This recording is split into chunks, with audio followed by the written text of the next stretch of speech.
Hello. A lot of exciting technology on the screen right now.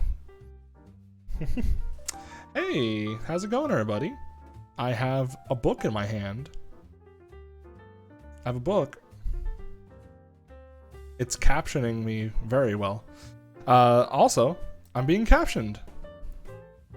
That's pretty nifty. Something about suffering came up. That's interesting. So tonight, I thought that it would be fun. Yeah, let's go with fun. It would be fun to fulfill the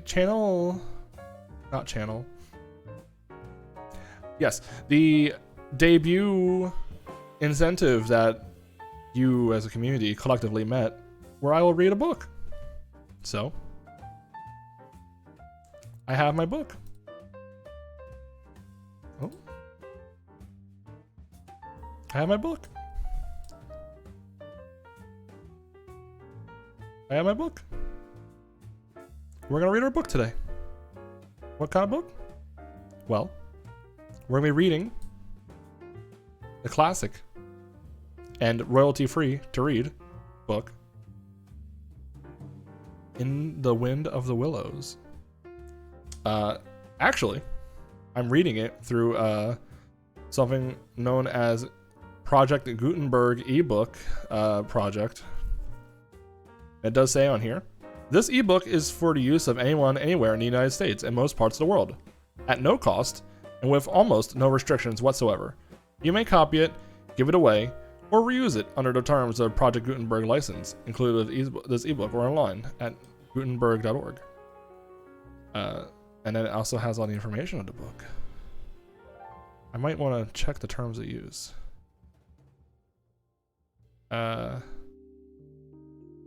Yes, it is safe for me to use. So we're gonna be reading a book tonight. So allow me to.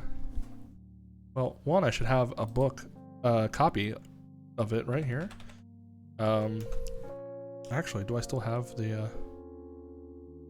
Let's see here. Wind of the Willows. While we're setting this up, though, I have some other very neat technology to discuss. We have set up Streamlabs CloudBot. What does that mean? What does that mean? That boy needs therapy. No, it doesn't mean that. It means that Moobot is gone. Moobot has perished. However, I'm going to be adding to my channel panels down below. Oh, thanks, Nuna. I'm going to be adding all the new commands that I have. I have way too many commands. What kind of commands do I have? Well, we have the classics, such as shoutout is now !SO. Lasaf should be able to do that. Want to sample it out? Let's give a shout out to Nuna. Why not? We also have the lurk command still. Hey, very cool. Thanks, Lasaf.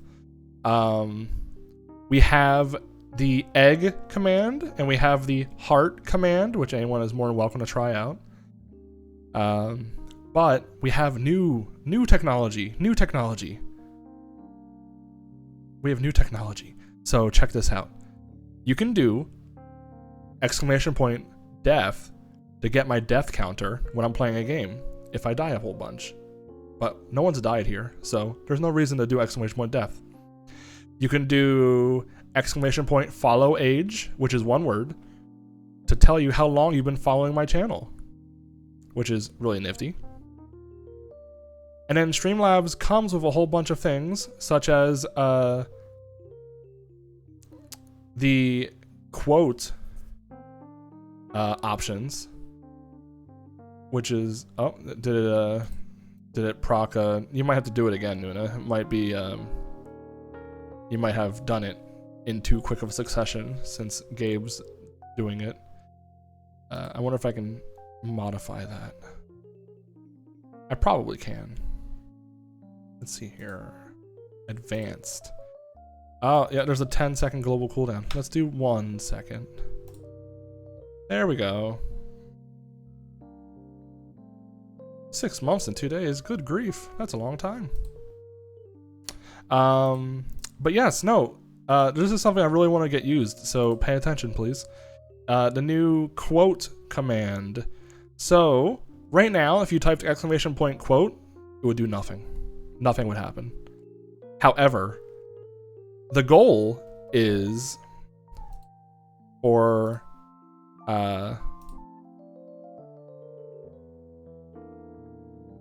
you to do exclamation point add quote, one word, and you would be able to log the things that I say if you want them to be added. Anybody can do this. I have it so that anybody can do this. If you abuse it, I will take the privilege away from you. But you can set it so that it's like, oh, Gumi said something funny. I'm going to do exclamation point quote or add quote. And now it's forever logged as something I say. And then it'll come up randomly when you do exclamation point quote. So let's try this out in live time, right? I like saying it because I remember saying it. I'm going to change my game real quick to Fall Guys. Just so I can have this be correct. Can you move for squicky ones? What is squicky? I don't know what that means. But let's do add quote. It's like, I can't be controlled. I'm a menace. I believe is what I said. Oh, that's interesting. Mix It Up wanted me to do quotes. Mix it up. Don't be so jealous. How do I make Mix It Up not respond to that?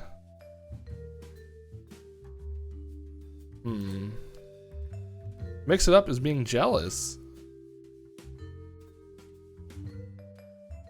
Rude. Let's see here. Is there a way for me to not let it talk?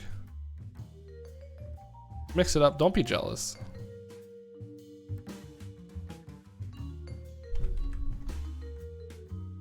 We'll figure this out later. It's not important right now.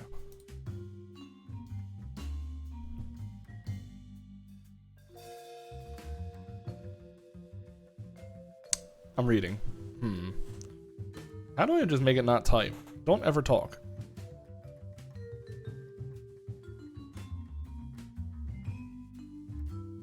I don't want this bot to ever talk.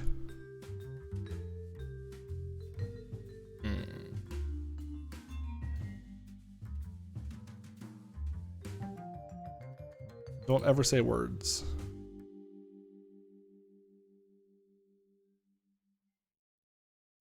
I don't know. I guess it's not important. We'll figure it out later. But squick is a squeamish or ick feeling. Oh, yeah. No. There are ways. So, see how it said that you added quote number 1. So then you would just do exclamation point quote remove 1, and it would be gone. So you would do that, ban the person, and then move on, right? So yes, you can remove them. Only mods can remove the quotes. Mods can also edit quotes. I don't know how that works, but you can do it. Also, a command is the queue. So if I open a queue by doing exclamation point open queue, mods can do this too. We can have viewers do exclamation point join to join the queue. The queue could be for anything. Be like, oh, play with Gumi, or oh, interview with Gumi, or whatever. So yeah, no, it's really neat that you can do that. And then Streamlabs also has its own point system. So if we ever decide to say, hey, Twitch, see you later, bye, or if we ever decide to just unaffiliate ourselves because Twitch, see you later, bye. At the very least, I don't want to give Twitch any more money. You can do that. So that's really neat. That's really neat. A lot of little things. A lot of little things you can do with commands on Streamlabs. There's like timers and loyalty points and polls and other kinds of nonsense. So, you know, it's gonna be fun to look into. But I've wasted almost 20 minutes of our book time talking about this stuff when I should be spending time. Oh, what if I just... I got an idea. What if I /ban? Nope, it's using me. I will make a bot. For mix it up, and I'll ban that bot so that way it doesn't talk. But anyway, not important. That's not what we're here for right now. What we're here for right now is I gotta read you a book. So we're gonna read book. So let me do the thing I should have done earlier and set up the scene. Book. In the Wind of the Willows. The name of the book. I'm gonna scoot it over. We're gonna shrink it down. Oh, let's shrink it down. You know, that's how it be. Let's transition. Actually, now that I think about it, I might move it over.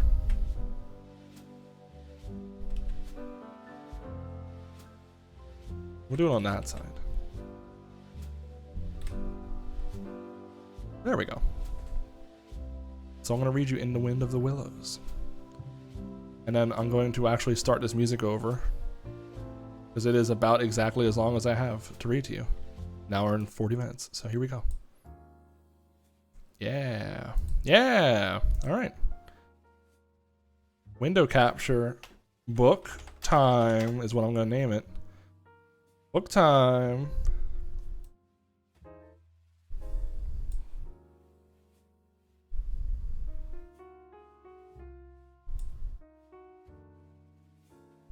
We're gonna... Perfect.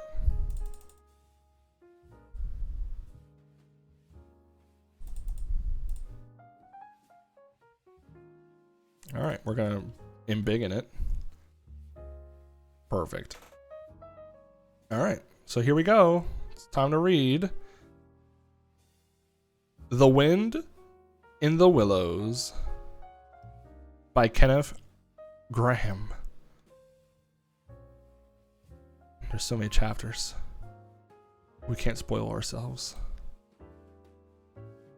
Here we go. Everybody get cozy. Actually, should I do the lowlights? Should we do the lowlights? Let's do lowlights. Lowlights. Let's do lowlights. Let's get real comfy. I can't begin reading this book to you in the brightness of the actual room. I need lowlights. Comfy time. Yeah. Blankets for everybody. There we go.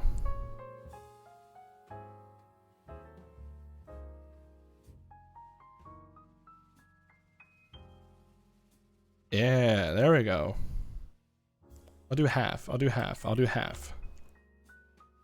Comfy time.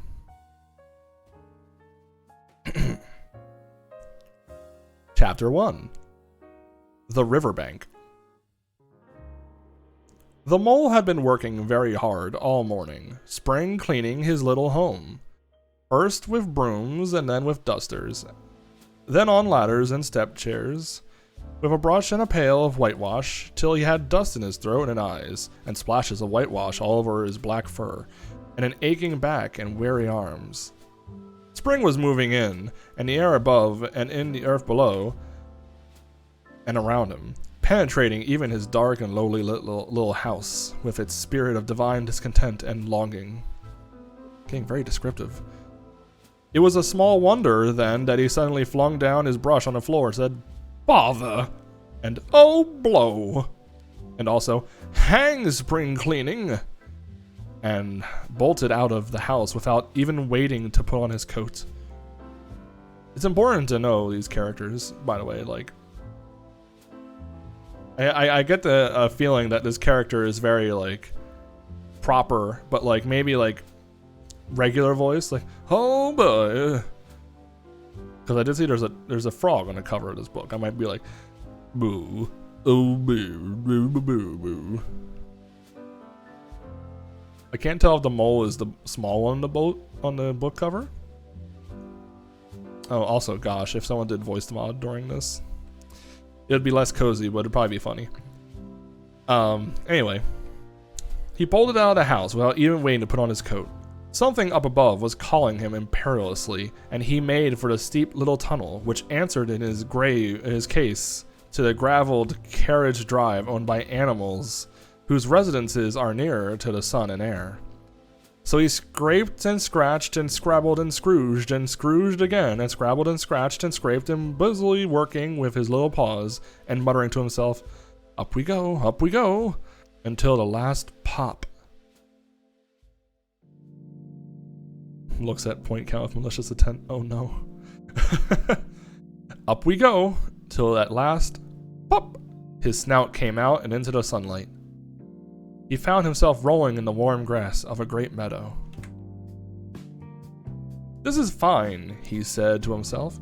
This is better than whitewashing. The sunshine struck hot on his fur. Soft breezes caressed his heated brow, and after the seclusion of the cellarage he had lived in so long, of carol of happy birds fell on his dulled hearing, almost like a shout. Jumping off all of his four legs at once in the joy of living and the delight of spring without its cleaning, he pursued his way across the meadow till he reached the hedge on the further side. Blanky time. Can I do 2 items at once? I don't see why not. Oh, show me that. Alright. Let's see here. Blanket. Cat blanket? I don't know if I want a cat blanket. Blanket cute.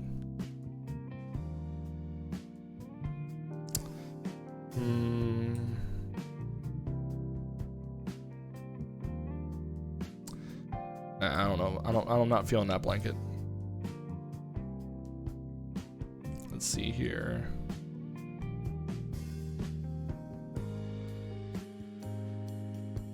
Nah, it's not cold enough for that. Let's see here.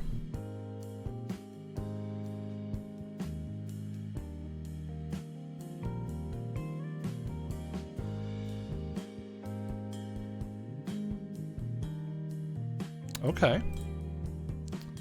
We could do that. Maybe. Bed pink blanket.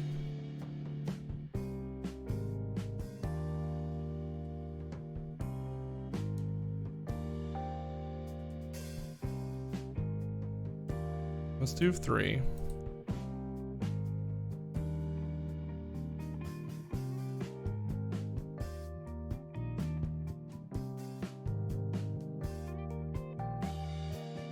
Yeah, I'm setting the mood.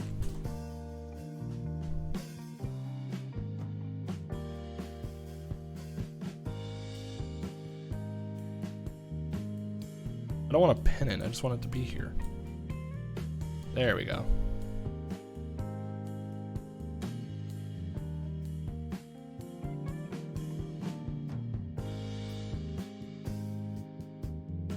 Good grief. I'm gonna put the book in the trash.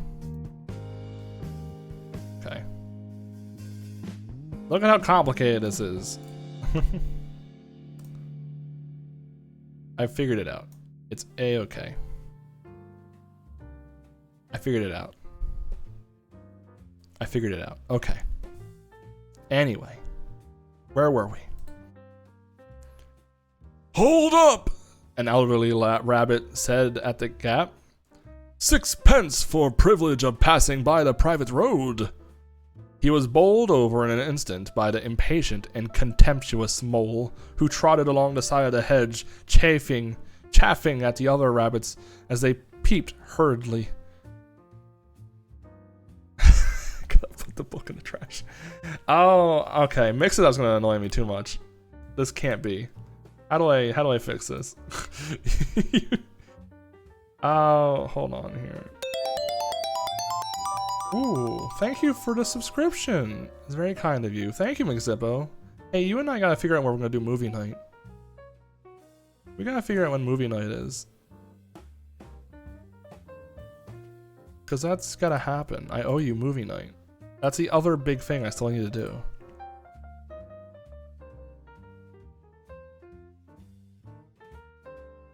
We'll fix it later. We do gotta figure it out. I appreciate you for doing the caption stuff, or the quote stuff, Lasaf. Heck, yeah, 6 months sub. That's wild, honestly. I don't have plans late Friday night. Like, maybe like midnight to 1 a.m. That's really late to start a movie. If you're a wild person, I suppose we could watch Speed Racer. That is pretty late. Maybe I just spend one of my stream nights next week. Instead of doing a stream, we watch Speed Racer. Discord stream. Or something like that. We'll work out the details. We'll figure it out. We'll get it done before the end of the month. Well, I don't have a gunpoint. It doesn't have to be gunpoint. Listen, you can rob me, just not right now. We'll figure it out. Anyway, thank you again for your subscription. I really do appreciate your support. All right, where were we? My people will call your people. Yeah. I think Lasaf is my person. I think Lasaf is like my unofficial stream manager. The boss. The liege, if you will. I don't know. I haven't given Lasaf the rights to control my content yet. I'm way off track here. Let's read this book. Oh, we were here.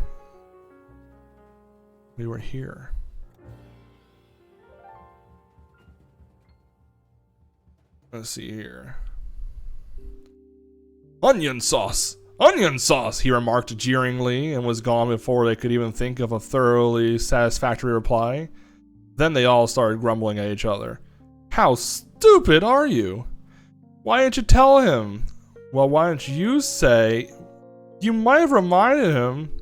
And so on in the usual way. But of course, it was then much too late, as is always the case. It all seemed too good to be true. Hither and thither, through the meadows, he rambled busily, along the hedgerows, across the copses, finding everywhere birds building, flowers budding, leaves rustling, leaves thrusting, everything happy, and progressive and occupied.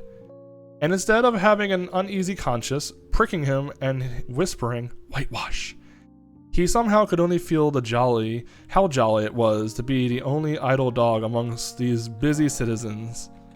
After all, the best part of a holiday is perhaps not so much to be resting yourself, as to see all the other fellows busy working. He thought his happiness was complete then, as he meandered aimlessly along. Suddenly he stood by the edge of a full-fed river. Never in his life he had seen such a river before.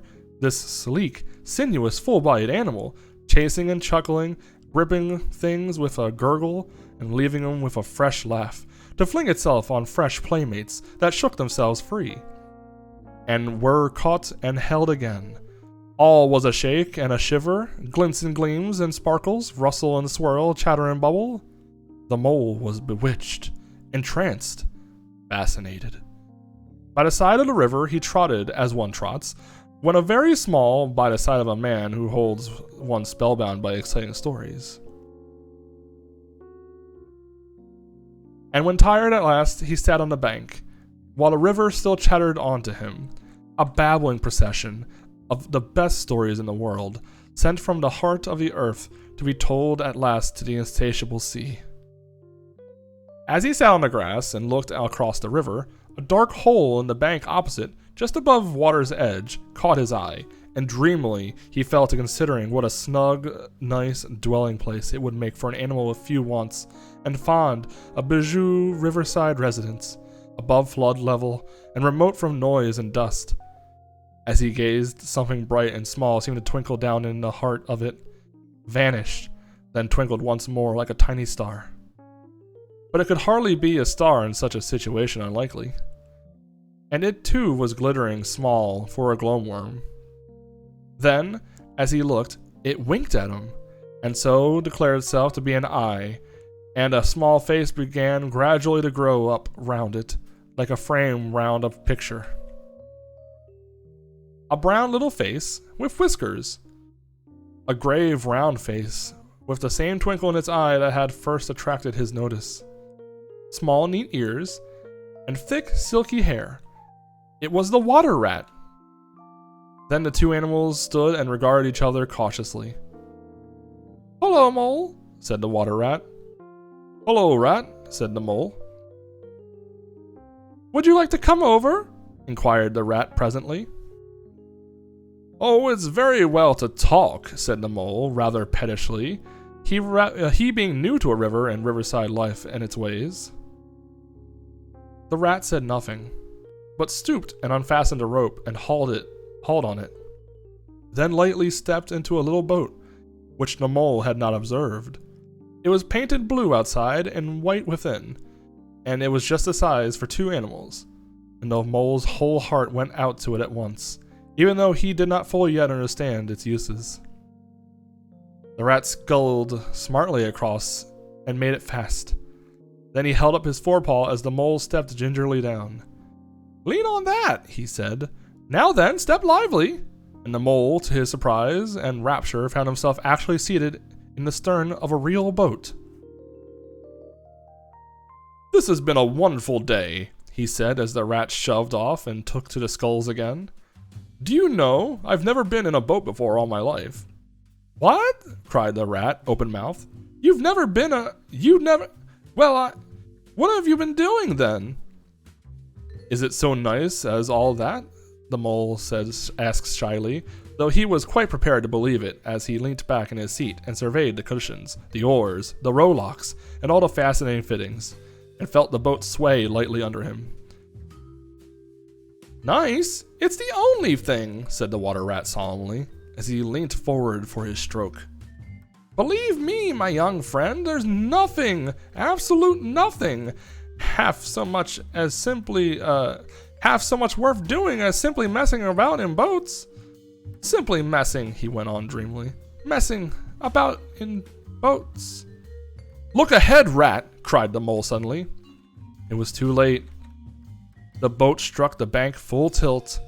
The dreamer, the joyous oarsman, lay on his back at the bottom of the boat, his heels in the air. "About in boats, or with boats," the rat went on composedly, picking himself up with a pleasant laugh. "In or out of 'em, it doesn't matter. Nothing really seems to matter. That's the charm of it. Whether you get away or whether you don't, whether you arrive at your destination or whether you reach somewhere else, or whether you never get anywhere at all, you're always busy, and you never do anything in particular. And when you've done it, there's always something else to do, and you can do it if you like, but you'd much rather not. Look here, if you've really nothing else on hand this morning, supposing we drop down the river together and have a long day of it." The mole waggled his toes from sheer happiness, spread his chest with a sigh of full contentment, and leaned back blissfully into the soft cushions. "What a day I'm having," he said. "Let us start at once." "Hold hard a minute, then," the rat said. He looped the painter through the ring and in the landing stage climbed up onto his hole above, and after a short interval reappeared staggering under a fat wicker luncheon basket. "Shove that under your feet," he observed to the mole as he passed it down into the boat. Then he untied the painter and took the sculls again. "What is inside of it?" asked the mole, wiggling with curiosity. "There's cold chicken inside it," replied the rat briefly. "Cold tongue, cold ham, cold beef, cold pickled lemonade water." "Oh, stop, stop," cried the mole in ecstasies. "This is too much." "Do you really think so?" inquired the rat seriously. "It's only what I always take on these little excursions." And telling the other animals are always telling me that I'm a mean beast and cut it very fine.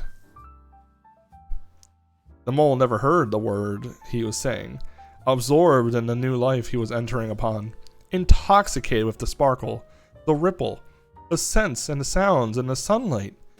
He trailed a paw in the water and dreamed long waking dreams.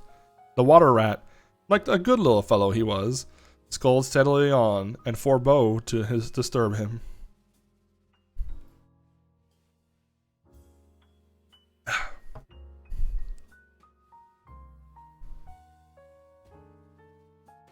Let's see here. I like your clothes awfully, old chap, he remarked after some half hour or so had passed. I'm going to get a black velvet smoking suit myself one day, as soon as I can afford it. I beg your pardon, said the mole, pulling himself together with an effort. You must think me very rude, but all of this is so new to me. So, this is a river. The river, corrected the rat. And you really live by the river. What a jolly life. By it and on it and in it, the rat said. It's brother and sister to me, and aunts and company and food and drink, and naturally washing. It's my world, and I don't want any other. What it hasn't got, it's not worth having, and what it doesn't know, it's not worth knowing. Lord, the times we've had together, whether in the winter or the summer or spring or autumn, it's always got its fun and its excitements. When the floods are on in February, and my cellars and basement are brimming with drink, that's no good to me, and the brown water runs by my best bedroom window, or again when it drops all the way and shows patches of mud that smell like plum cake, and the rushes and the weed clog the channels, and I can potter about dry shod over most of the bed of it, and find fresh food to eat, and things careless people have dropped out of boats. But isn't it a bit dull at times? The mole ventured to ask. Just you and the river, and no one else to pass a word with? No one else too? Well, I mustn't be hard on you, said the rat with forbearance. You're new to it, and of course you don't know. The bank is so crowded nowadays that many people are moving away altogether. Oh no, it isn't what it used to be, not at all. Otters, kingfishers, dabchicks, moorhens, all of them about all day long, and always wanting you to do something about it. As if a fellow had no business to attend to his own. What lies over there? Asked the mole, waving a paw towards the background of a woodland that darkly framed the water meadows on one side of the river. That? Oh, that's just the wildwood, said the rat shortly. We don't go there very much, we riverbankers. Aren't they very nice people in there? The mole said, a trifle nervously. Well, replied the rat, let me see. The squirrels are all right, and the rabbits, some of them, but the rabbits are a mixed lot. And then there's the badger, of course. He lives right in the heart of it. Wouldn't live anywhere else either if you paid him to do it. Dear old badger. Nobody interferes with him. They better not, he added significantly. Why, who should interfere with him? Asked the mole. Well, of course, there are others, explained the rat in a hesitating sort of way. Weasels, and stoats, and foxes, and so on. They're all right in a way. I'm very good friends with them, pass the time of day when we meet, and all that. But they break out sometimes, and there's no denying it, and then, well, you can't really trust them, and that's a fact. The mole knew well that it is quite against animal etiquette to dwell on possible trouble ahead, or even to allude to it, so he dropped the subject. And beyond the wildwood again? He asked, where it's all blue and dim, and one sees what may be hills, or perhaps they mayn't, and something like the smoke of our towns, or is it only cloud drift? Beyond the wildwood comes the wide world, said the rat, and that's something that doesn't matter either you or me. I've never been there, and I'm never going, nor you either. If you got any sense at all, don't even refer to it again, please. Now then, here's our backwater at last, where we're going to lunch. Leaving the main stream, they now passed into what seemed at first sight like a little landlocked lake. Green turf sloped down to the either edge. Brown, snaky tree roots gleamed below the surface of the quiet water, while ahead of them, the silvery shoulder and foamy tumble of the weir arm in arm and restless, dripping mill wheel, all that held up in its turn, a gray-gabled mill house, filled with the air with a soothing murmur sound, dull and smothery, yet with little clear voices speaking up cheerfully out of it at intervals. It was so very beautiful that the mole could only hold up both forepaws and gasp, "Oh my! Oh my! Oh my!" The rat brought the boat alongside the river, alongside the bank, made her fast, helped the still awkward mole safely ashore, and swung out the luncheon basket. The mole begged as a favor to be allowed to unpack it all by himself. The rat was very pleased to indulge him in a sprawl at full length on the grass and rest, while his excited friend shook out the tablecloth and spread it out, took out all the mysterious packets one by one, and arranged their contents in due order, still gasping, oh my, at each fresh revelation. When all was ready, the rat said, "Now pitch in, old fellow," and the mole was very glad to obey, for he had started his spring cleaning at a very early hour that morning, as people will do, and had not paused for bite or sup, and that he had been through a very great deal since that distant time, which had now seemed many days ago. "What are you looking at?" the rat said presently, when on the edge of hunger was somewhat dulled, and the mole's eyes were able to wander off the cloth a little bit. "I am looking," said the mole, "at a streak of bubbles that I see traveling along the surface of the water. That is a thing that strikes me as funny." "Bubbles? Oh ho!" said the rat, and chirruped cheerily in an inviting sort of way. A broad, glistening muzzle showed itself at the edge of the bank, and the otter hauled himself out and shook the water from his coat. "Greedy beggars!" observed, and making for the provender. Oh, wait, that's the otter. My bad. Alright, hold on. "Greedy beggars!" he observed as he made for the provender. "Why didn't you invite me, Ratty?" "This was an impromptu affair," explained the rat. "By the way, my friend Mr. Mole." "Proud, I'm sure," said the otter, and the two animals were friends forthwith. "Such a rumpus everywhere," continued the otter. "All the world seems to be on the river today. I came up this backwater to try and find a moment's peace, and then I stumbled upon you fellows. At least, I beg pardon, I don't exactly mean that, you know."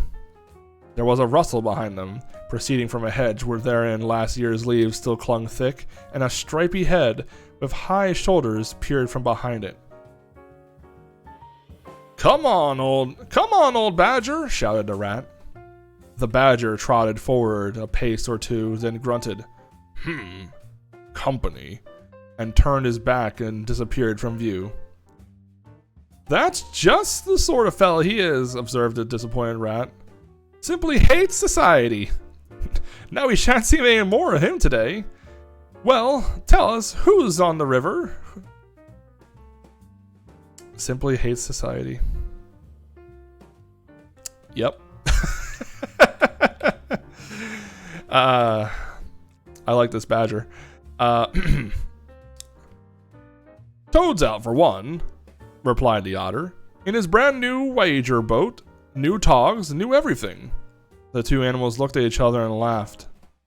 Once it was nothing but sailing," said the rat. "Then he tired of that and put to punting.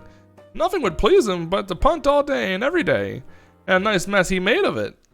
Last year it was houseboating, and we all had to go and stay with him in his houseboat and pretend we liked it. He was going to spend the rest of his life in a houseboat. It's all the same, whatever he takes up. He gets tired of it and starts something fresh." "Such a good fellow, too," remarked the otter reflectively, "but no stability, especially in a boat." From where they sat, they could get a glimpse of the main stream across the island that separated them. Just then, a wager boat flashed into view, a rower, a stout, short figure, splashing badly and rolling a good deal, but working its hardest. The rat stood up and hailed him, but Toad, for it was he, shook his head and settled sternly into his work. "He'll be out of that boat in a minute if he rolls like that," said the rat, sitting down again. Well, of course he will, chuckled the otter. Did I ever tell you that good story about Toad and the lockkeeper? It happened this way. Toad, an errant mayfly, swerved unsteadily athwart the current, an intoxicated fashion affected by young bloods of mayflies seeing life. A swirl of water and a cloop, and the mayfly was visible no more. Neither was the otter. The mole looked down. The voice was still in his ears, but the turf whereon he had sprawled was clearly vacant. Not an otter to be seen as far as the distant horizon. But again, there was a streak of bubbles on the surface of the river. The rat hummed a tune, and the mole recollected that animal etiquette forbade any sort of comment on the sudden disappearance of one's friends at any notice. For any reason. No reason whatever. I gotta stop. What?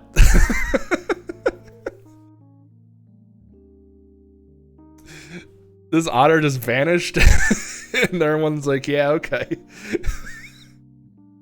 Alright.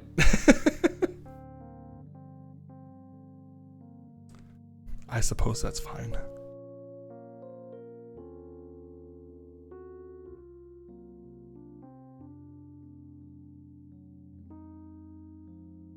Animal etiquette forbade that any sort of comment on the sudden disappearance of one's friends at any moment for any reason whatsoever.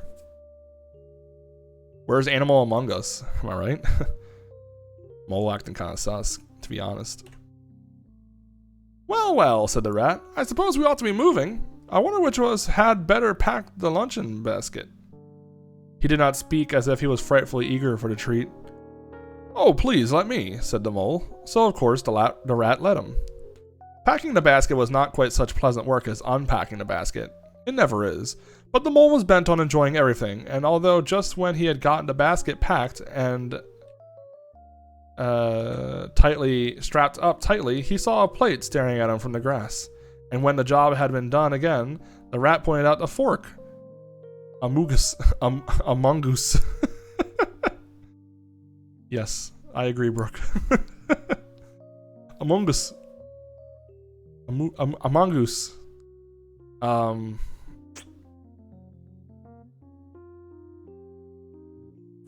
Let's see here. When the job had been done again, the rat had pointed out a fork, which anybody ought to have seen. And at last of all, behold, the mustard pot, which he had been sitting on without knowing. Still, somehow, the thing got finished at last without much loss of temper. The afternoon was getting low as the rat scullied gently homewards, in a dreamy mood, murmuring poetry things over to himself, and not paying much attention to Mole. But the mole was very full of lunch and self-satisfaction and pride, and already quite at home in the boat, and so he thought, and was getting a bit restless besides. And presently he said, "Ratty, please, I want to row now." The rat shook his head with a smile. "Not yet, young friend," he said. "Wait till you've had a few lessons. It's not so easy as it looks." The mole was quiet for a minute or two, but he began to feel more and more jealous of the rat, sculling so strongly and easily along, and his pride began to whisper that he could do it every bit as well. He jumped up and seized the sculls, and so suddenly that the rat, who was gazing over at the water and saying more poetry things to himself, was taken by surprise and fell backwards off his seat, with his legs in the air for the second time, while the triumphant mole took his place and grabbed the sculls with entire confidence. Oh my goodness. "Stop it, you silly ass!" cried the rat from the bottom of the boat. "You can't do it! You'll have us over!" The mole flung his sculls back with a flourish and made a great dig at the water. He missed the surface altogether. His legs flew up above his head and he found himself lying on top of the prostrate rat. Greatly alarmed, he made a grab at the side of the boat, and the next moment, sploosh! Over went the boat, and he found himself struggling in the river. Oh my, how cold the water was, and oh, how very wet it felt. How it sang in his ears as he went down, down, down. How bright and welcome the sun looked as he rose to the surface, coughing and sputtering. How black was his despair when he felt himself sinking again. Then a firm paw gripped him by the back of his neck. It was the rat, and he was evidently laughing. The mole could feel him laughing. right down to his arm and through his paw, and so into the mole's, neck. The rat got a hold of the skull and shoved it under the mole's arm.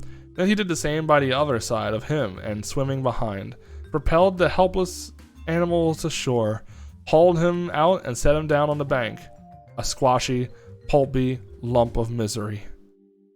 When the rat had rubbed him down a bit, he wrung some of the wet out of him. He said, "Now then, old fellow, trot up and down and towing the path as hard as you can, till you're warm and dry again, while I dive for the luncheon basket."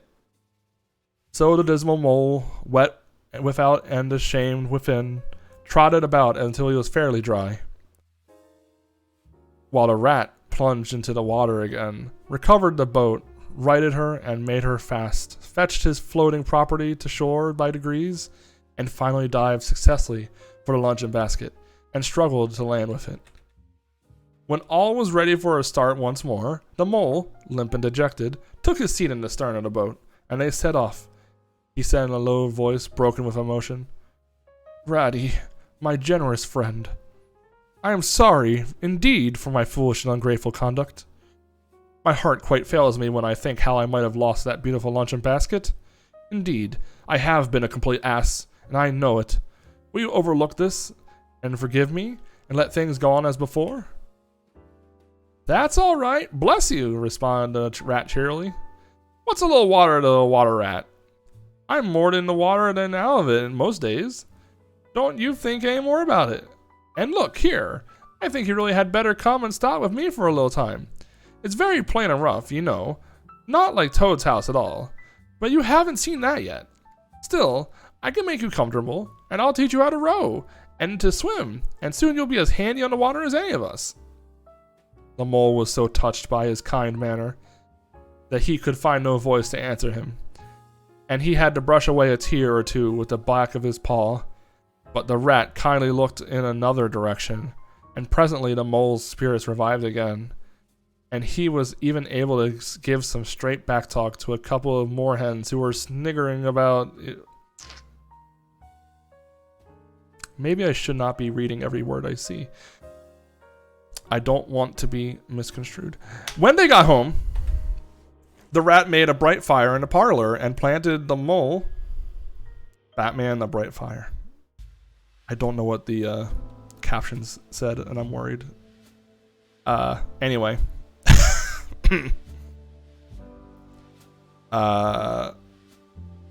When they got home, the rat made a bright fire in the parlor and planted the mole in an armchair in front of it, having fetched down a dressing gown and slippers for him, and told him river stories till supper time. Very thrilling stories they were to an earth-dwelling animal like mole. Stories of wares and sudden floods and a leaping pike, and steamers that flung hard bottles.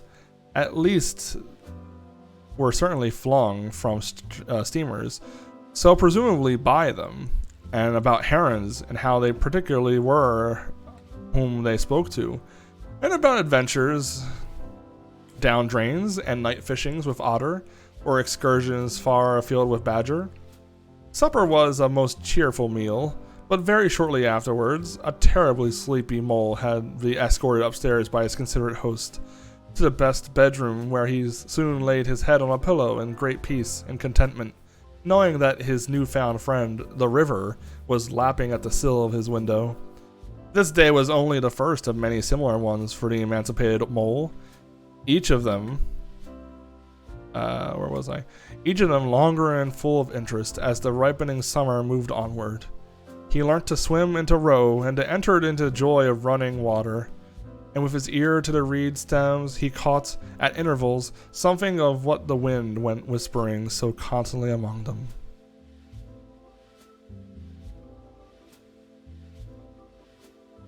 Yeah. Alright. We're going to start Chapter 2 in just a moment. I'm going to take a quick break. I'll be right back.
What did I miss? What did I miss? We were reading a book. That's right. All right.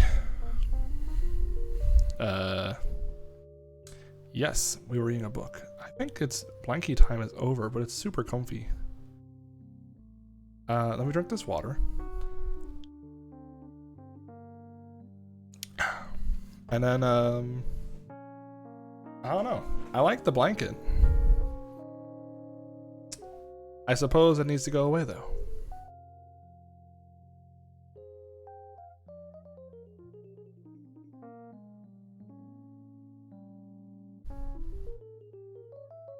Bye-bye, Mr. Blanket.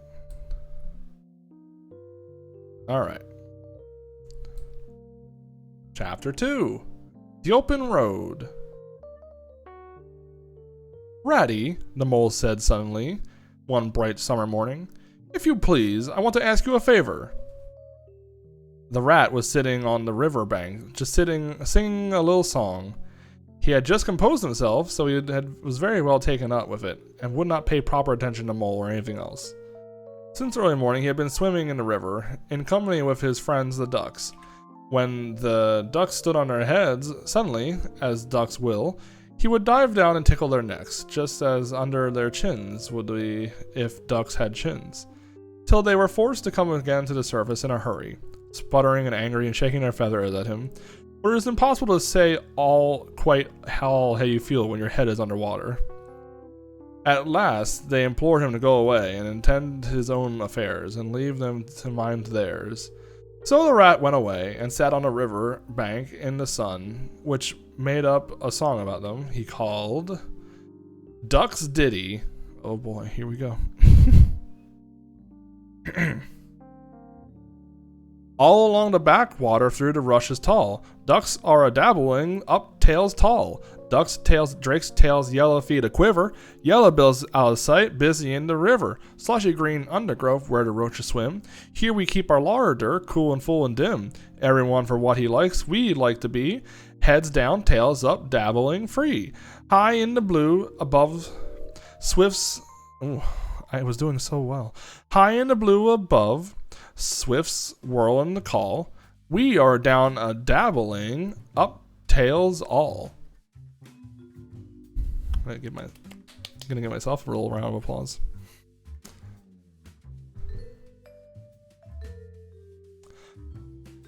I don't know that I think so very much of that little song, Rat, he observed the mole cautiously. He was no poet himself and didn't care who knew it, and he had a candid nature. Nor did the ducks either, replied the rat cheerfully. They say, why can't fellows be allowed to do what they like when they and as they like, instead of fellows sitting on the banks and watching them all the time and making remarks and poetry about things? What nonsense it all is. That's what the ducks say. So it is, said the mole with great heartiness. No, it isn't, cried the rat indignantly. Well then, it isn't, said the mole soothingly. But what I wanted to ask you was, won't you take me to call on Mr. Toad? I've heard so much about him, and I do want to make his acquaintance. Why, certainly, said the good-natured rat, jumping to his feet and dismissing poetry from his mind for the day. Get the boat out and we'll paddle up there at once. It's never the wrong time to call on Toad. Early or late, he's always the same fellow. Always good-tempered, always glad to see you, always sorry when you go. He must be very nice. He must be a very nice animal, observed the mole as he got into the boat and took the sculls, while the rat settled himself comfortably in the stern. He is indeed the best of animals, replied Rat. So simple, so good-natured, and so affectionate. Perhaps he's not very clever, we can't all be geniuses, and it may be that he is both boastful and conceited, but he has some great qualities, has Toady. Rounding the bend in the river, they came to a sight of a handsome, dignified old house of mellowed red brick and well-kept lawns reaching down in the water's edge. There's Toad Hall, cried Rat. And that's the creek on the left where your notice board says private, no landing allowed. Leads to his boathouse, where we'll leave the boat. The stables are all over there to the right. That's the banqueting hall if you're looking at now. Very old, that is. Toad is rather rich, you know, and this is really one of the nicest houses in these parts, though he'd never admit as much to Toad. They glided up the creek, and the mole shifted his skulls as they passed into the shadows of a large boathouse. Here they saw many handsome boats slung from the crossbeams or hauled up on slip, but none in the water, and the place had been an unused and deserted air. The rat looked around him. I understand, he said. Boating is played out. He's tired of it and done with it. I wonder what new fad he's taken up now. Come along, let's look him up. We shall hear quite all about it soon enough. They disembarked and strolled across the gay, flower-decked lawns in search of Toad, whom they presently happened upon resting in a wicker garden chair, with a preoccupied expression on his face, and a large map spread out on his knees. Hooray! He cried, jumping up on seeing them. This is splendid! He shook the paws of both of them warmly, never waiting for an introduction to Mole. How kind of you, he went on, dancing around them. I was just going to send a boat downriver for you. Ratty, with strict orders that you were to be fetched up here at once. Whatever you were doing, I want you badly, both of you. Now, what will you take? Come inside and have something. You don't know how lucky it is you're turning up just now. Let's sit quiet a bit, Toady, the rat said, throwing himself into an easy chair, while Mole took another by the side of him and made some civil remark about Toad's delightful residence. Finest house on the whole river, cried Toad boisterously, or any other for that matter. He could not help but adding. Here the rat nudged Mole. Unfortunately, the Toad saw him do it and turned very red. There was a moment's painful silence, then Toad burst out laughing. All right, Ratty, he said. It's only my way, you know, and it's not so much a bad house, is it? You know, you rather like it yourself. Now look here, let's be sensible. You are the very animals I wanted. You've got to help me. It's most important. It's about your rowing, I suppose, said the rat with an innocent air. You're getting on very well, though you splash a good bit still. With a great deal of patience and any quantity of coaching, you may... Oh, pooh, boating, interrupted the Toad in great disgust. Silly, boyish amusement. I've given that up long ago. Sheer waste of time. That's what it is. It makes me downright sorry to see you fellows who ought to know better spending all your energies in that aimless manner. No, I've discovered the real thing, the only genuine occupation for a lifetime. I propose to devote the remainder of mine to it, and I can only regret the wasted years that lie behind me, squandered in trivialities. Come to me, dear Ratty, and your amiable friend also, if he will be so very good, just as far as the stable yard, and you shall see what you shall see. He led the way to the stable yard accordingly, the rat following with a most mistrustful expression, and there, drawn out of the coach house into the open, they saw a caravan, shining with newness, painted and a canary yellow picked out of the green with red wheels. There you are, cried Toad, straddling and expanding himself. Excuse me? There's real life for you embodied in that little cart. The open road, the dusty highway, the heath, the common, the hedgerows, the rolling downs, the camps, villages, towns, cities, here today, up on off somewhere else tomorrow. Travel, change, interest, excitement, the whole world before you, and a horizon that's always changing. And mind, this is the very finest cart of its sort that ever was built. Without any exception. Come inside and look at the arrangements. Planned them all myself, I did. The mole was tremendously interested and excited, and followed him eagerly up the steps and into the interior of the caravan. The rat only snorted and thrust his hands deep into his pockets, remaining where he was. It was indeed a very compact and comfortable. It was very compact and comfortable. Little sleeping bunks, a little table that folded up against the wall, a cooking stove, lockers, bookshelves, a bird cage with a bird in it, and pots and pans, jugs and kettles of every size and variety.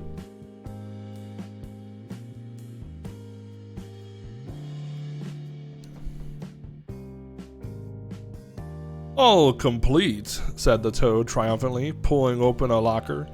You see, biscuits, potted lobster, sardines, everything you can possibly want. Soda water here, baki there, letter paper, bacon, jam, cards, dominoes. You'll find, he continued as they descended the steps again, you'll find that nothing whatever has been forgotten, and when we make our start this afternoon. I beg your pardon? The rat said slowly as he chewed a straw. But I just overhear you say something about we and start and this afternoon? Now, you dear good old ratty, the toad said imploringly, don't begin talking in that stiff and sniffy sort of way, because you've got to come. I can't possibly manage without you, so please consider it settled and don't argue. It's the one thing I can't stand. You surely don't mean to stick your dull, fusty old river all your life and just live in a hole in a bank and boat.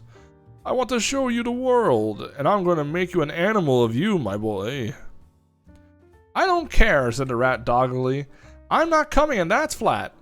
And I am going to stick to my old river and live in my hole and my boat, as I've always done. And what's more, Mole's going to stick to me and do as I do, aren't you, Mole? Of course I am, said the Mole loyally. I'll always stick to you, Rat, and that's what you say is to be, has got to be. All the same, it sounds as if it might have been, well, rather fun, you know. He added, wistfully. Poor Mole. The life adventurous was so new and a thing to him so thrilling. This fresh aspect of it was so tempting, and he had fallen in love at first sight with the canary-colored cart and all its little fitments. The rat saw what was passing in his mind and wavered. He hated disappointing people, and he was fond of the Mole, and would do almost anything to oblige him. Toad was watching both of them closely. Come on in and have some lunch, diplomatically, he said, and we'll talk it over. We needn't decide anything in a hurry. Of course, I don't really care. I only want to give pleasure to you fellows. Live for others, that's my motto in life. You know, we're just out here trying to give pleasure to others.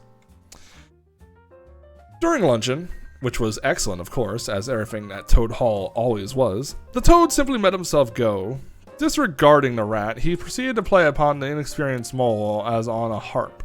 Naturally, the voluble animal, and always mastered by his imagination, he painted the prospects of the trip and the joys of open life on the roadside of such glowing colors that the Mole could hardly sit in his chair for excitement. Somehow, it soon seemed taken for granted by all three of them that the trip was a settled thing, and the rat, though still unconvinced in his mind, allowed his good nature to override his personal objections. He could not bear disappointing his two friends, who were already deep in schemes and anticipations, planning out each day's separate occupation for several weeks ahead. When they were quite ready, the now triumphant Toad led his companions to the paddock and set them to capture the old gray horse, who, without having been consulted, and to his own extreme annoyance, had been told off by Toad for the dustiest job in his dusty expedition. He frankly preferred the paddock, and took a deal of catching. Meantime, Toad packed the lockers still tighter with necessities, and hung nosebags, nets of onions, bundles of hay, and baskets from the bottom of the cart. At last the horse was caught and harnessed, and they all set off, all talking at once to each other, and each animal either trudging by the side of the cart or sitting on the shaft, as the humor took him. It was a golden afternoon. The smell of the dust they kicked up was rich and satisfying. Out of thick orchards on either side of the road, birds called and whistled to them cheerily, good-natured wayfarers passing to them, and gave them good day, or stopped to say nice things about their beautiful cart, and the rabbits sitting at their front doors in the hedgerows held up their forepaws and said, "Oh my, oh my, oh my." Oh, I hit the wrong button. Let's see here. Where the heck was I?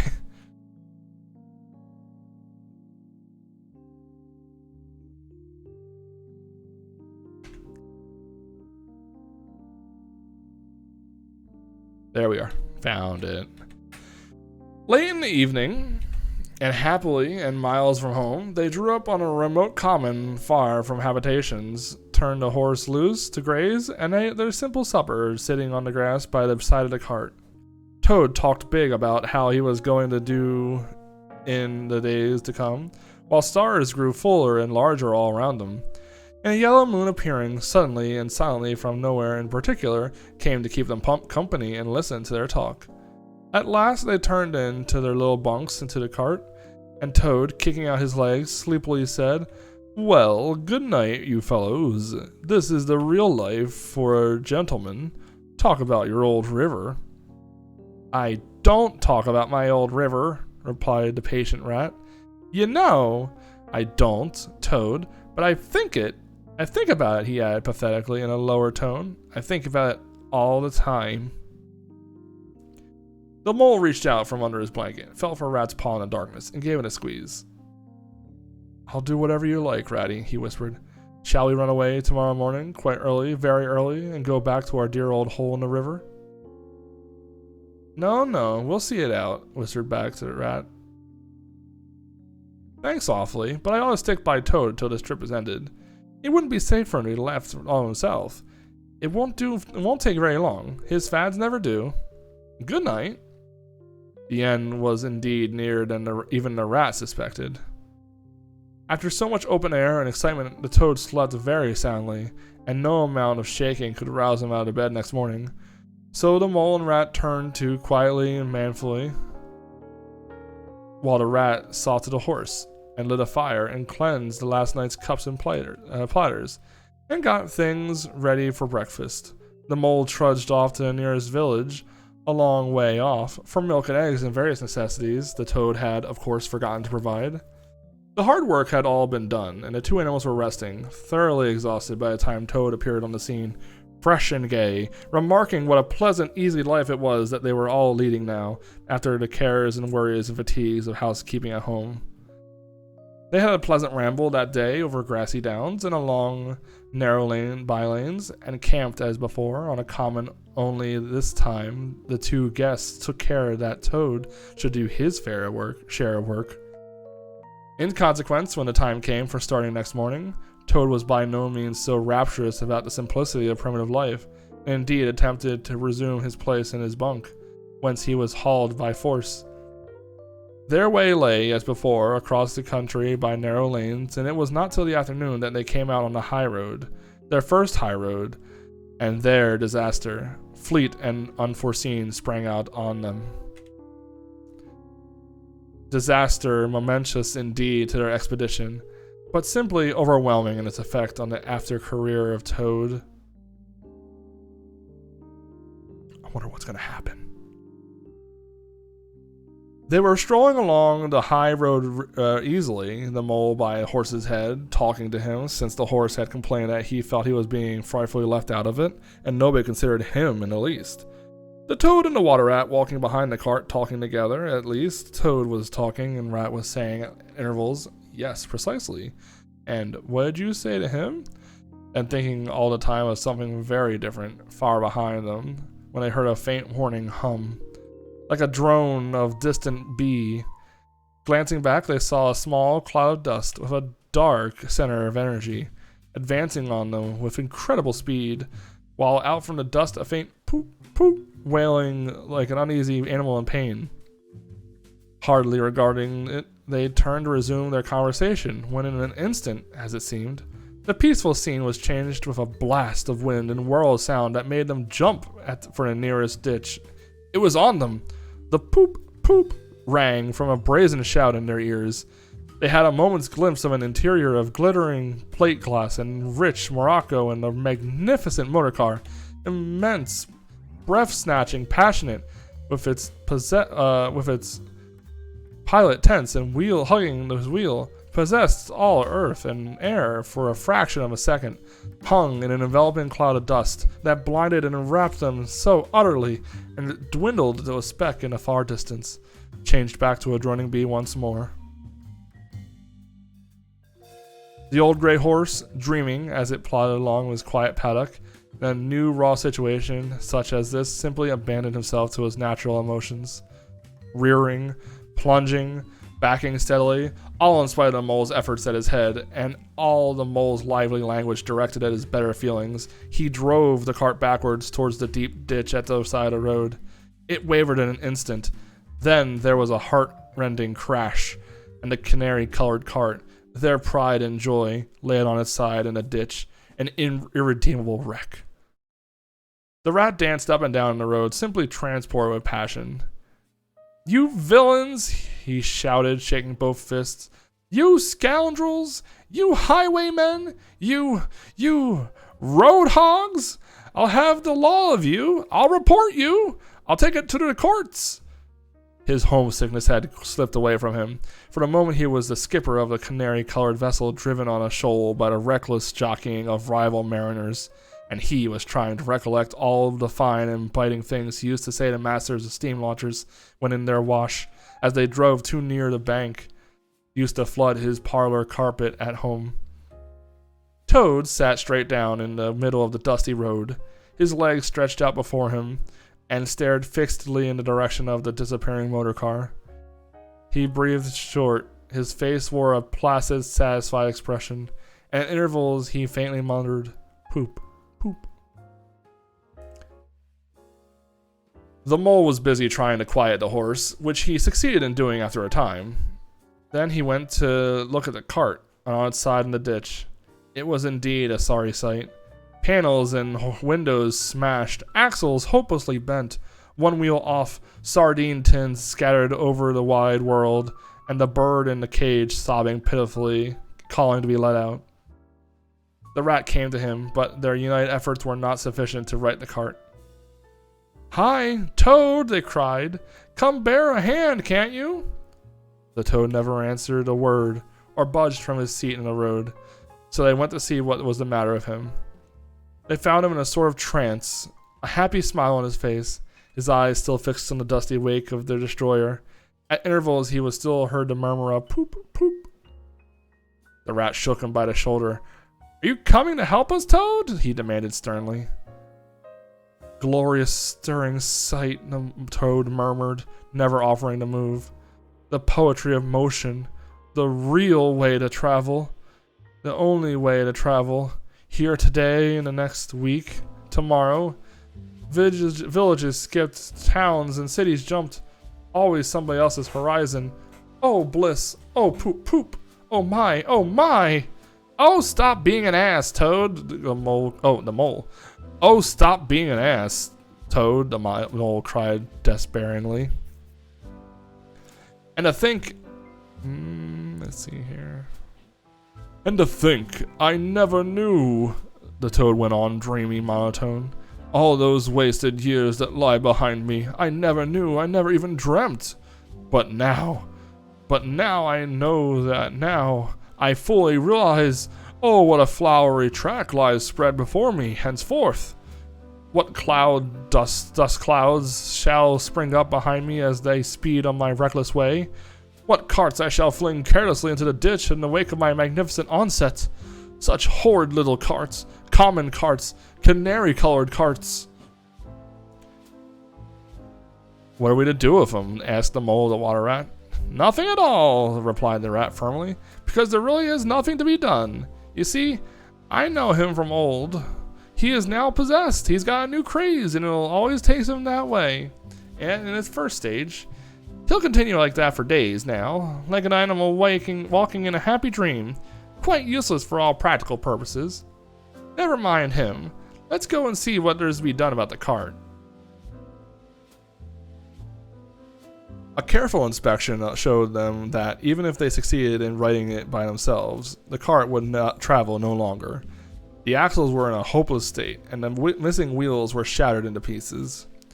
The rat knotted the horse's reins over his back and took him by the head, carrying the birdcage on his hysterical occupant in the other hand. Come on, he said grimly to the mole.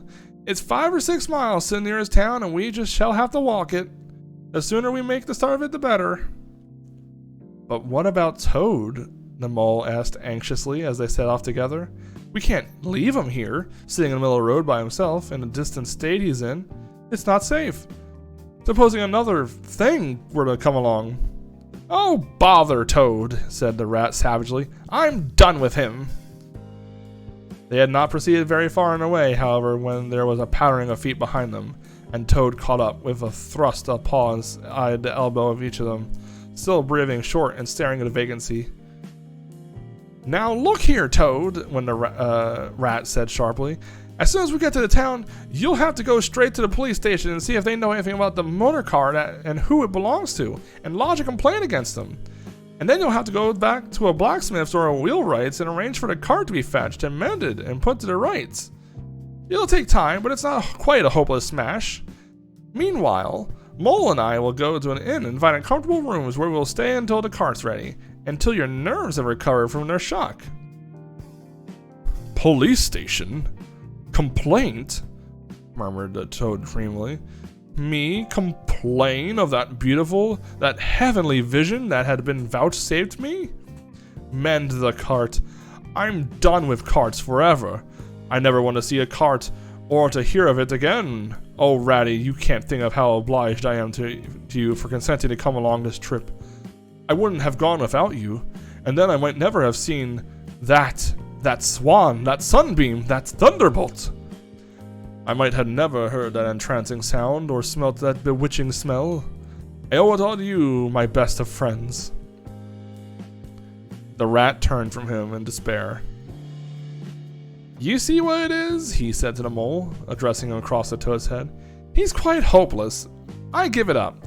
When we get to town, we'll go to the railway station, and with luck we may pick up a train there that'll get us back to the riverbank tonight.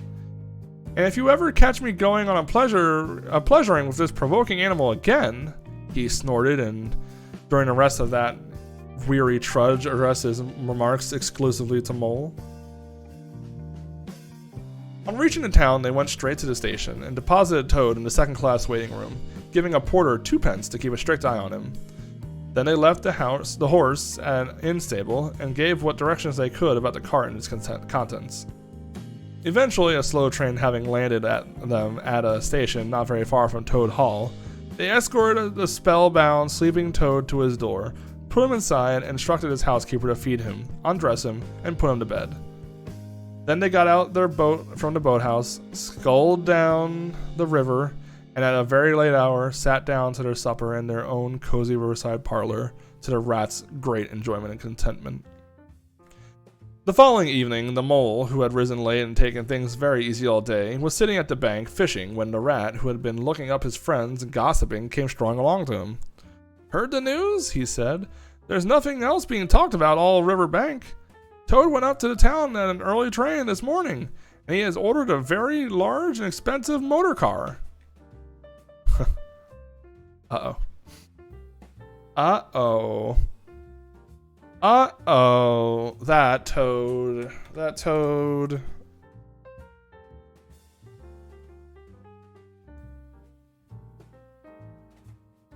That Toad's looking for trouble.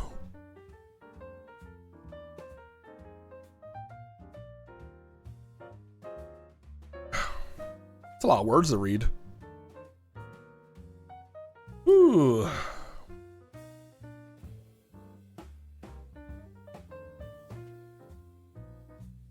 All right. Let's see here. We could probably do one more chapter, right? Oh.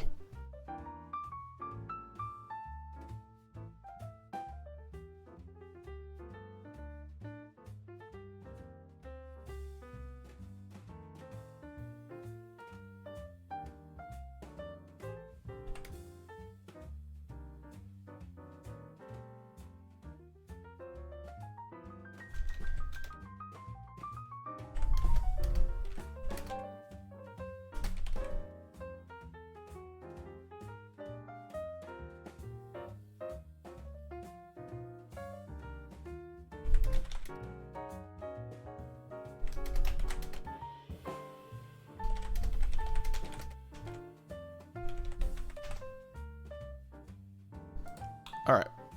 Let's do one more chapter. Chapter 3. The Wildwood. Mole had long wanted to make the acquaintance of the badger. He seemed, by all accounts, to be such an important personage, and though rarely visible, to make his unseen influence felt by everybody about the place. But whenever Mole mentioned his wish to the water rat, he always found himself put off. "It's all right," the rat would say. "Badger will turn up someday. Or else, he's turning up and then he'll introduce you. The best of fellows. But you must not only take him as you find him, but when you find him." "Couldn't you ask him here for dinner or something?" the mole said. "He wouldn't come," replied the rat simply. "Badger hates society. Oh. And invitations and dinner and all that sort of thing." "Well then, supposing we go and call on him?" suggested the mole. "Oh, I'm sure he wouldn't like that at all," said the rat, quite alarmed. "He's so very shy, he'd be sure to be offended. I've never even ventured to call on him at his own home by myself, though I know him so well. Besides, we can't. It's quite out of the question, because he lives on the very middle of the wildwood." "Well, supposing he does," said the mole. "You told me the wildwood was all right, you know." "Oh, I know, so it is," replied the rat evasively. "But I think we won't go there just now. Not just yet. It's a long way, and he wouldn't be at home at this time of year anyhow. And he'll be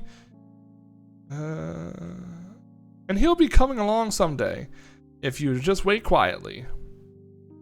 The mole had to be content with this, but the badger never came along, and every day brought its amusements, and it was not till summer was long over and the cold and frost and weary ways kept them much indoors, and the swollen river raced past outside their windows with a speed that mocked at boating of any sort of kind, that he found his thoughts dwelling again with much persistence on the solitary gray badger, who lived his own life by himself, in his hole in the middle of the wildwood. In the winter time, the rat slept a great deal, retiring early and rising late. During his short day, he sometimes scribbled poetry or did some other small domestic jobs about the house. And of course, there were always animals dropping in for a chat, and consequently, there was a good deal of storytelling and comparing notes on the past summer and all its doings. Such a rich chapter it had been, when one came to look back on it and all. With illustrations so numerous and so highly colored, the pageant of the river bank had marched steadily along, unfolding itself in scene pictures that succeeded each other in stately procession.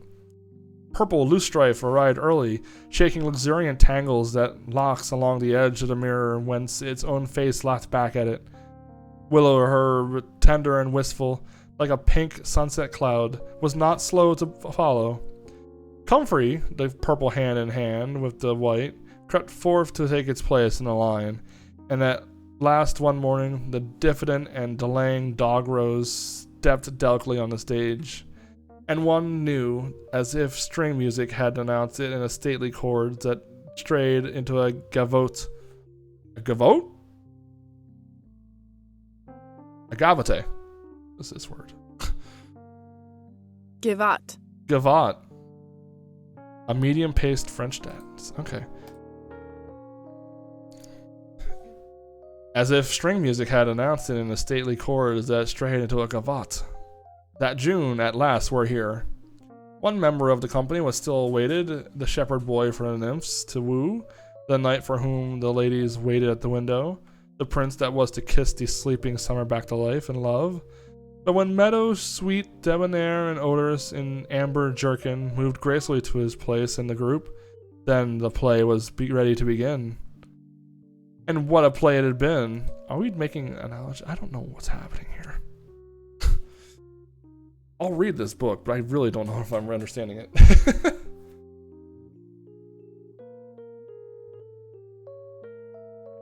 I need water.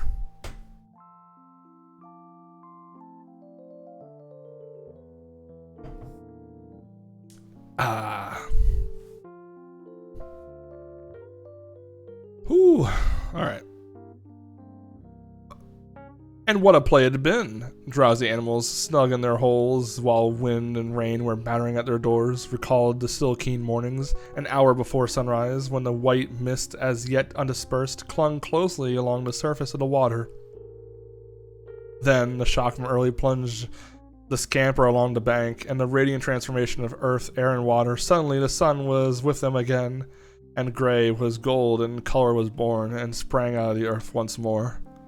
They recalled a languorous siesta of hot midday, deep in green undergrowth, the sun striking through the tiny gold shafts and spots, the boating and the bathing of the afternoon, the rambles along dusty lanes and through yellow cornfields, and the long, cool evenings at last, when so many threads were gathered up, so many friendships rounded, and so many adventures planned for the morrow.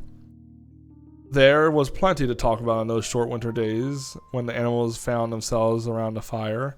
Still, the mole had a great deal of spare time on his hands, and so one afternoon, when the rat was in his armchair before the blaze, was alternately dozing and trying over rhymes that wouldn't fit, he formed a resolution to go out by himself and explore the wildwoods, and perhaps strike up an acquaintance with Mr. Badger. It was a cold, still afternoon, and with a hard, steely sky overhead when he slipped out from the warm parlor into the open air. The country lay bare and the entirely leafless around him, and he thought that he had never seen it so far and so intimately into the insides of things as went on that winter day, when nature was so deep in her annual slumber and seemed to have kicked off the clothes. Copses, dells, quarries, and all in hidden places, which had been mysterious mines for exploration in leafy summer, now exposed themselves, and their secrets pathetically, and seemed to ask them to overlook their shabby poverty for a while, till they could riot in rich masquerade as before, and trick and entice him with the old deceptions. It was pitiful in a way, and yet cheering, even exhilarating. He was glad that he liked the country undecorated, hard, and stripped of its finery. He had gone down onto the bare bones of it, and they were fine and strong and simple. He did not want the warm clover and play of seeding grasses and screens of quickset. The billowy drapery of beech and elm seemed at best way. And with great cheerfulness and spirit he pushed on towards the wild wood, which lay before him low and threatening, like a black reef in the sometimes still southern sea. There was nothing to alarm him at first entry. Twigs crackled under his feet, logs tripped him, funguses on stumps resembled caricatures and startled him for a moment by their likenesses to something familiar and far away. But that was all fun, exciting. It led him on, and he penetrated to where... excuse me.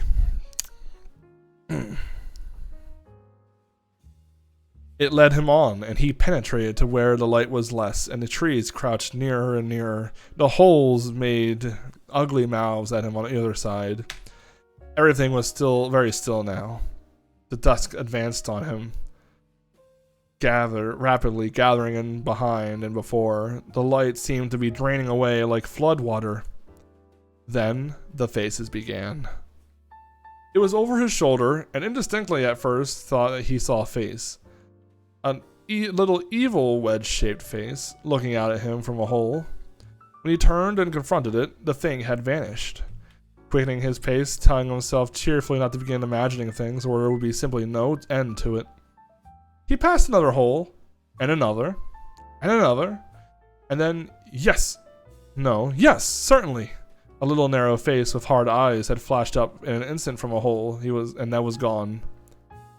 He hesitated, braced himself up for an effort, and strode on. Then, suddenly, as if it had been so all the time, every hole, far and near, there were hundreds of them, seemed to possess its face, and coming to and going rapidly, all fixing on him glances of malice and hatred, all hard-eyed, evil, and sharp. If only he could get away from the holes in the banks, he thought, there would be no more faces. He swung off the path and plunged into the untrodden places of the wood. Then the whistling began. Very faint and shrill it was, and far behind him when it first heard it, but somehow he made him hurry forward. Then, still very faint and shrill, it sounded far ahead of him, and made him hesitate and want to go back.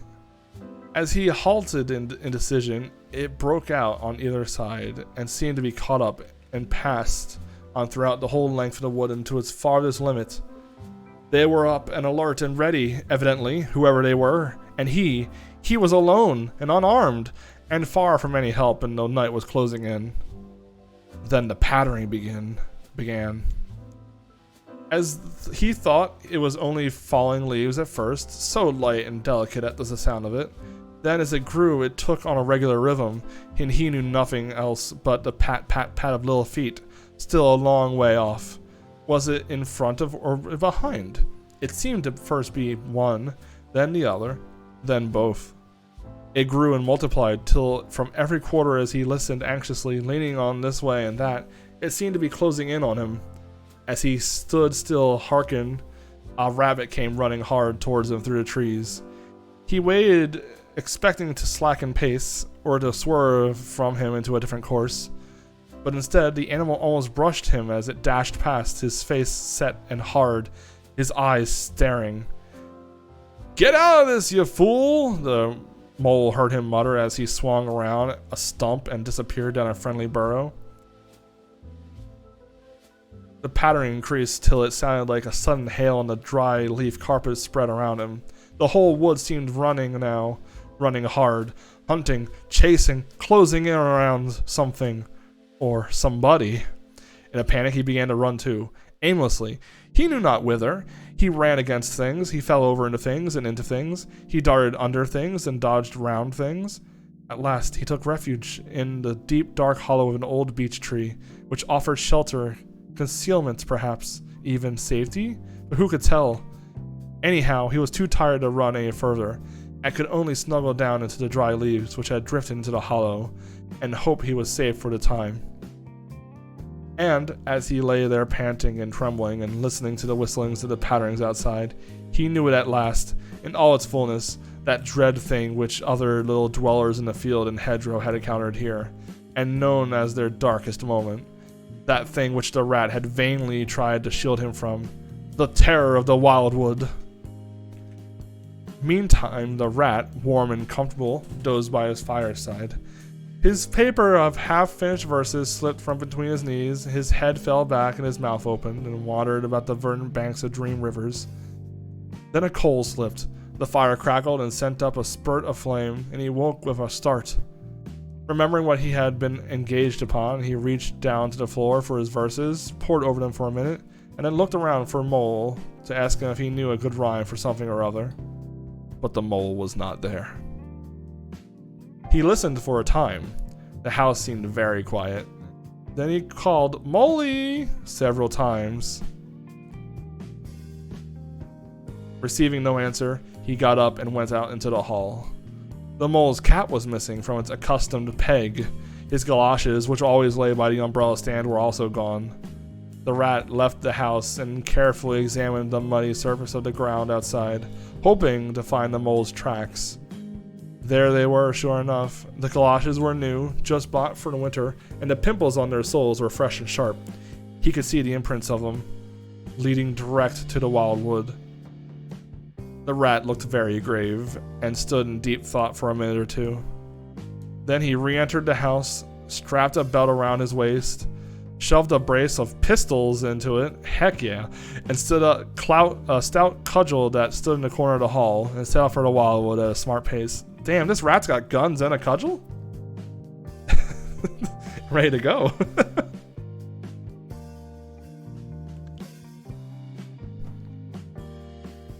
It was already getting towards dusk when he first reached the fringe of trees and plunged without hesitation into the woods, looking anxiously on either side for any sign of his friend. Here and there, wicked little faces popped out in holes. This rat's got a fighting spirit. Yeah. This rat's got a gat. Blat, blat.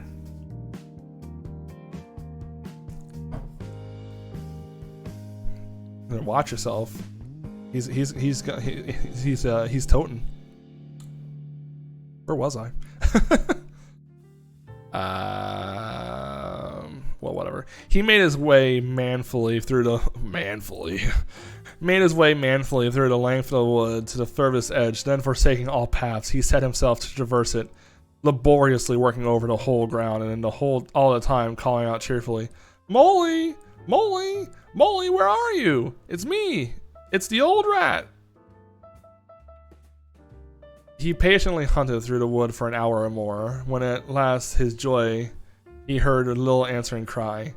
Guiding himself by the sound, he made his way through the gathering darkness to the foot of an old beech tree with a hole in it, and from out the hole came a feeble voice saying, "Ratty, is that you?" The rat crept into the hollow, and there he found the mole, exhausted and still trembling. "Oh, rat!" he cried. "I've been so frightened you can't think." "Oh, I quite understand," said the rat soothingly. "You shouldn't really have gone and done it, mole. I did my best to keep you from it. We riverbankers, we hardly ever come out here by ourselves. If we have to come, we come in couples at least, and then we're generally all right. Besides, there are hundreds of things one has to know which we don't understand at all about you." Well, let me read this again.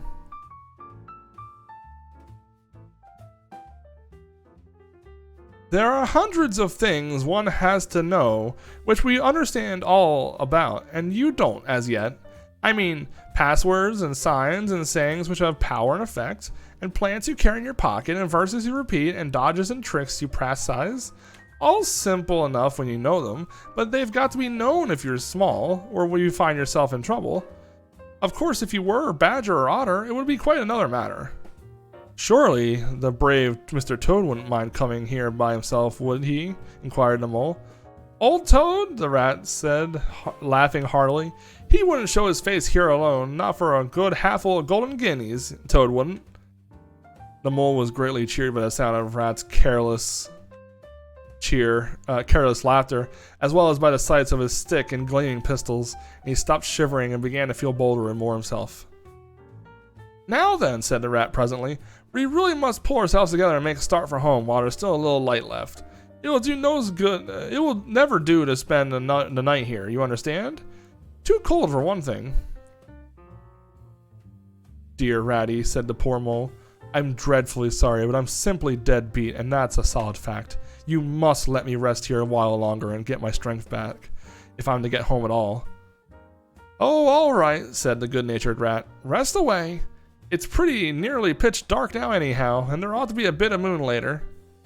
So the mole got himself into the dry leaves and stretched himself out, and presently dropped off into sleep, though of a broken and troubled sort, while the rat covered himself up too, as best he might, for warmth, and lay patiently waiting with a pistol in his paw. When at last the mole woke up, much refreshed in his usual spirits, the rat said, "Now then, let's just take a look outside and see if everything's quiet, and we must really be off." He went to the entrance of the retreat and put his head out. The mole heard him say quietly to himself, "Hello? Hello, is there... go!" "What's up, Ratty?" asked the mole. "Snow is up," replied the rat briefly, "or rather down. It's snowing hard." The mole came and crouched beside him, and looking out saw the wood had been so dreadful to him that in quite a changed aspect. Holes, hollows, pools, pitfalls, and other black menaces to the wayfarer were vanishing fast, and a gleaming carpet of fairy that was springing up everywhere, that looked too delicate to be trodden upon by rough feet. A fine powder filled the air and caressed the cheek with a tingle of its touch, and the black boles of the trees showed up in the light that seemed to come down from below. "Well, well, it can't be helped," said the rat, after pondering. "We must make a start and take our chance, I suppose. The worst of it is, I don't know exactly where we are. And now the snow makes everything look so different." It did indeed. The mole would not have known that it was the same wood. However, they set out bravely and took the line that seemed most promising, holding on to each other and pretending with invincible cheerfulness that they recognized an old friend in every fresh tree that grimly and silently greeted them, or saw openings or gaps or paths within the familiar turn in them, in the monotony of the white space and the black tree trunks that refused to vary. An hour or two later, they had lost all count of time. They pulled up, dispirited, weary, and hopelessly at sea, and sat down on a fallen tree trunk to recover their breath, to consider what was to be done. They were aching with fatigue and bruised with tumbles. They had fallen into several holes and got wet through. The snow was getting so deep that they could hardly drag their little legs through it. The trees were thicker and more like each other than ever. There seemed to be no end to this wood, and no beginnings, and no difference in it, and worst of all, no way out. "We can't sit here very long," said the rat. We have to make another push and do something or other. The cold is too awful for anything, and the snow will be too deep for us to wade through. He peered out and considered. Look here, he went on. This is what occurs to me. There's a sort of dell down here in front of us, where the ground seems to be all hilly and humpy and hummocky. We'll make our way down into that, and try some other sort of shelter or cave or hole of a dry floor. Out of the snow and in the wind. Out of the snow and wind, and there we have a good rest before we try again. For we're both of us pretty dead beat. Besides, the snow may leave off, or something may turn up. So, once more, they got onto their feet, struggled down into the dell, where they hunted for a cave or some corner that was dry and protection from the keen wind and whirling snow. They were investigating one of the hummocky bits that Rat had spoken of, when suddenly the mole tripped up and fell forward on his face with a squeal. "Oh, my leg!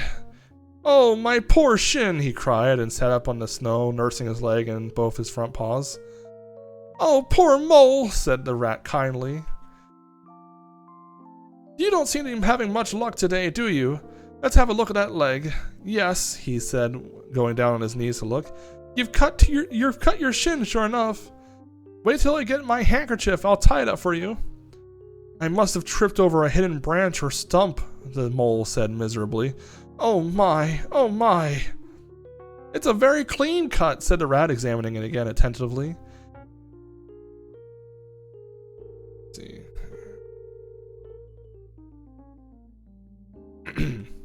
"That was never done by a branch or a stump. Looks to be made of by a sharp edge of something metal. Funny," he pondered for a while, examined the humps and slopes in the surrounding him. "Well, never mind what done it," said the mole, forgetting his grammar in pain. "It hurts just the same." Oh, it's the mole speaking, duh. "Well, never mind what done it," the mole said, forgetting his grammar in his pain.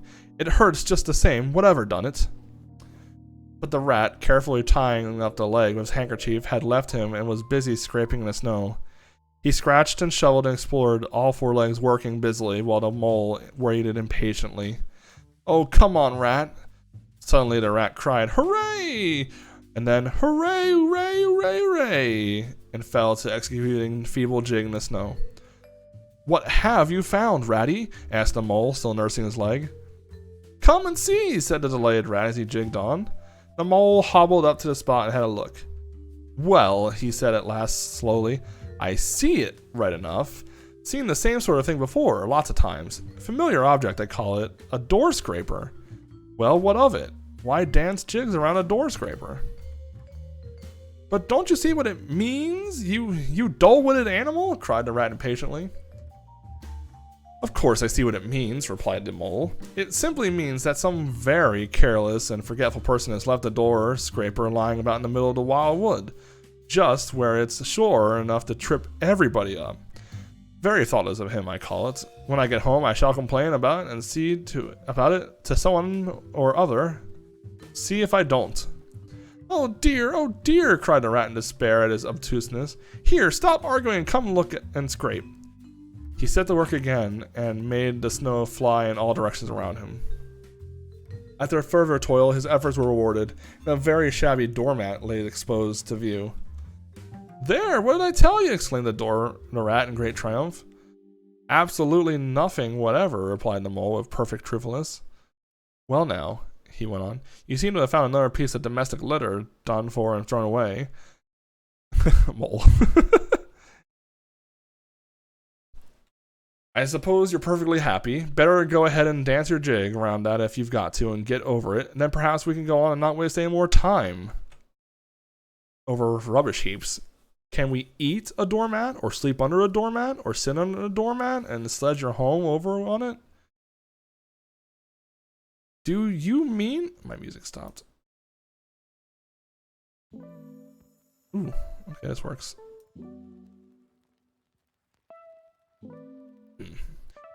"Do you mean to say," cried the excited rat, "that this doormat doesn't tell you anything?"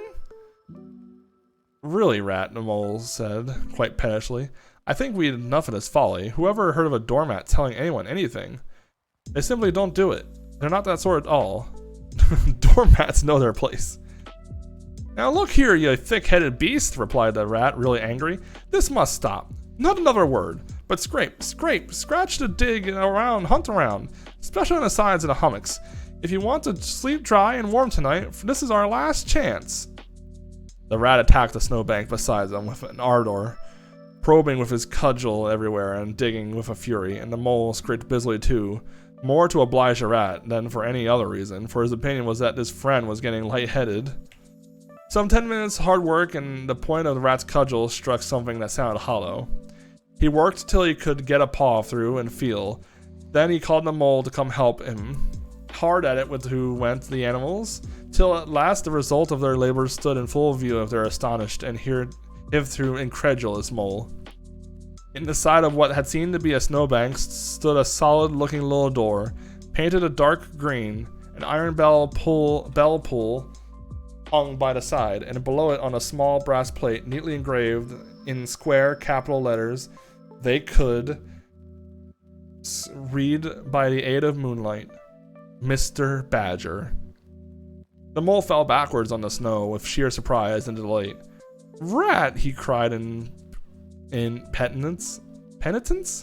You're a wonder, a real wonder you are. I see it all now. You argued it out step by step in that wise head of yours from the very moment I fell and cut my shin. And you looked at the cut, and at once your majestic mind said to itself, door scraper. Then you turned and found the very door scraper, and that done it. Did you stop there? No. Some people would have been quite satisfied, but not you. Your intellect kept working. Let me just find the doormat, says to you yourself, and my theory is proved. And of course you found your doormat. You are so clever. I believe you could find anything you liked. Now, says you, that the door exists as plain as I saw it, there's nothing else remains to be done but to find it. Well, I've read about that sort of thing in books, but I've never come across it before in real life. You ought to go where you'll properly be appreciated. You're simply wasted here among us fellows. If I only had your head, Ratty. But as you haven't interrupted, the rat rather unkindly... But as you haven't interrupted the rat rather unkindly, I suppose you're going to sit on the snow all night and talk? Get up at once and hang onto that bell pull you see, and ring hard as you can while I hammer. The rat attacked the door with his stick, and the mole sprang up the bell pull, clutched it, and swung there. Both feet fell off the ground, and from quite a long way off they could faintly hear a deep-toned bell respond. That will take us to chapter 4, Mr. Badger. But I do believe we're done for tonight.